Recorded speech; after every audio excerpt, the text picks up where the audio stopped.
Hello everyone, আমি সুবর্ণা আজ চলে এসেছি তোমাদের সাথে।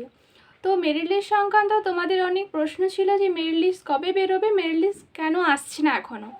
তো এই সংক্রান্ত একটা আমি ভিডিও আপলোড করেছি, ডেসক্রিপশানে লিঙ্ক দিয়ে দেবো, তোমরা সবাই দেখে নিও। তো এইবার তোমরা অনেকেই কমেন্ট করেছিলে যে মেরিট লিস্টে যদি নাম না আসে তো কি করব, মেরিট লিস্টে কেন নাম আসছে না। তো এই সংক্রান্ত যে জিজ্ঞাসা তার উত্তর আমি স্টেপ বাই স্টেপ বলে দেবো। তার আগে বলি তোমরা পুরো ভিডিওটি শেষ পর্যন্ত দেখো যাতে কোনো গুরুত্বপূর্ণ তথ্য মিস না হয়। আর আমার চ্যানেলে তোমরা যারা নতুন, আমার চ্যানেলটি সাবস্ক্রাইব করে পাশে থেকো এবং লাইক করতে একদম ভুলো না। এবং আরও যদি কোনো জিজ্ঞাসা প্রশ্ন থাকে তো অবশ্যই কমেন্ট করে জানিও, তোমাদের কমেন্টের উত্তর আমি ভিডিও আকারে আবারও আনবো। তো প্রথমে বলি তোমাদের মেরিট লিস্ট প্রতিষ্ঠান থেকে মেরিট লিস্ট যখন পাবলিশ করে তো মেরিট লিস্টে যদি তোমাদের নাম না আসে, তো মেরিট লিস্টে তোমাদের প্রথম মেরিট লিস্টে যদি নাম না আসে তো তোমরা ওয়েট করে যাও, তোমাদের সেকেন্ড মেরিট লিস্টে নাম আসতে পারে। প্রতিষ্ঠান তোমরা জিজ্ঞেস করেছিলে যে কটা মেরিট লিস্ট বেরোয়, তো বলি মেরিট লিস্টের কোনো কটা বেরোয় এরকম বলা যায় না, কখনো কখনো 6টা 7টা মেরিট লিস্টও বেরোয়, আবার কখনো 3টেতেই থেমে যায়। তো সেটা কলেজের উপর ডিপেন্ড করছে কতজন স্টুডেন্ট ভর্তি হচ্ছে তার উপর। তাও মেরিট লিস্ট সম্ভবত 6টা 7টা মেরিট লিস্ট বেরিয়ে যায়, তারপরও তোমাদের কাউন্সিলিং রাউন্ড হয়।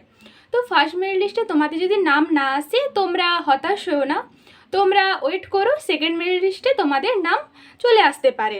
তারপরও তোমাদের থার্ড মেরিট লিস্ট তো রয়েছে।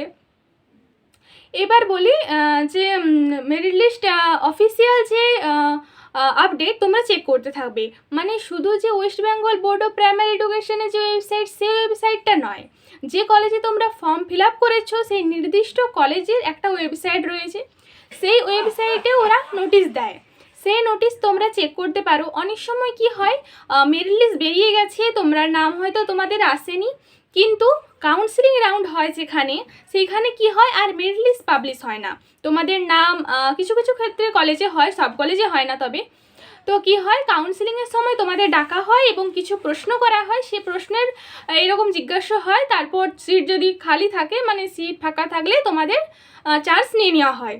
তাই তোমাদের বলবো যে অফিসিয়াল ওয়েবসাইট কলেজের সেদিকে লক্ষ্য রাখো। যদি তোমরা ধরো ওয়েবসাইটে চেক না করতে থাকো, কোনো গুরুত্বপূর্ণ তথ্য মিস হয়ে গেলে সুযোগ হয়তো হাতছাড়া হয়ে যেতে পারে।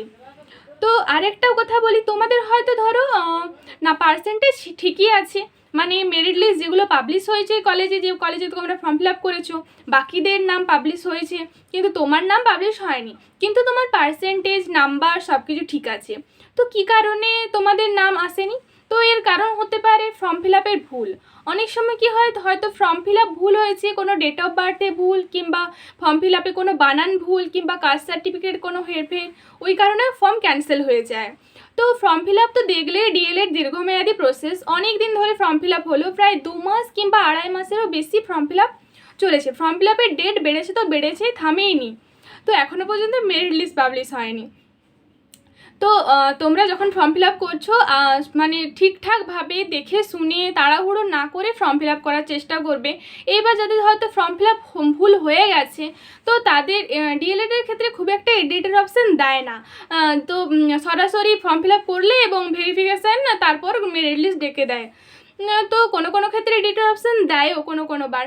তো যদি ওইদিকে তোমরা লক্ষ্য রাখো, যদি এডিট অপশান দেয় তোমরা এডিট অপশানে ক্লিক করে সব কিছু ঠিক করে নিতে পারো, আর এডিট অপশান যদি না দেয় তখন তোমরা পরের বারের জন্য ওয়েট করো যদি তোমাদের কোনো ফর্ম ফিল আপে ভুল হয়। এবার বলি তোমাদের হয়তো নাম এলো না, তখন কি করবে, হতাশ হয়ে না এবং মন খারাপ করো না।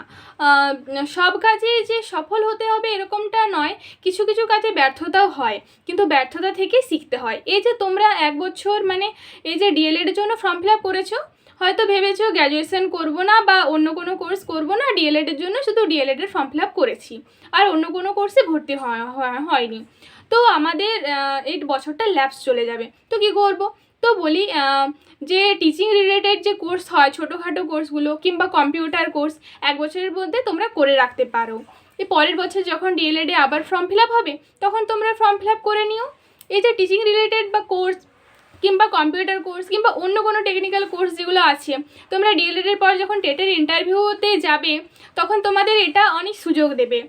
তো আর কি বলি যে ডিএলএডে যদি নাম না আসে তো একেবারে মানে হতাশ হয়ে বসে থেকো না, লিস্টগুলো চেক করতে থাকবে। অনেক লিস্ট বেরোয়, তারপর অনেকে হয়তো ধরো গ্র্যাজুয়েশনে ভর্তি হয়েছে, ডিএলএড করলো না, ডিএলএডের ফর্ম ফিল আপ করেছে, বা অনেকে হয়তো নার্সিংয়ে চলে যায় কিংবা অন্য কোনো কোর্সে পলিটেকনিক আইটিআই করতে চলে যায়, যে তাদের যে সিট সংখ্যাগুলো রয়েছে সেগুলো যদি ফাঁকা থাকে তো অবশ্যই তোমরা চান্স পেয়ে যেতে পারো। তো আজকের ভিডিও এই পর্যন্তই। অন্য কোনো টপিকে যদি তোমাদের ভিডিও চাও অবশ্যই কমেন্ট করে জানিও, তো আমি চেষ্টা করবো সেই টপিকের ভিডিও আনার। তো আজকের ভিডিও এই পর্যন্তই। আমার চ্যানেলটি সাবস্ক্রাইব করে দিও এবং লাইক করো এবং কমেন্ট করতে ভুলো না। টাটা, সবাই ভালো থেকো, ধন্যবাদ।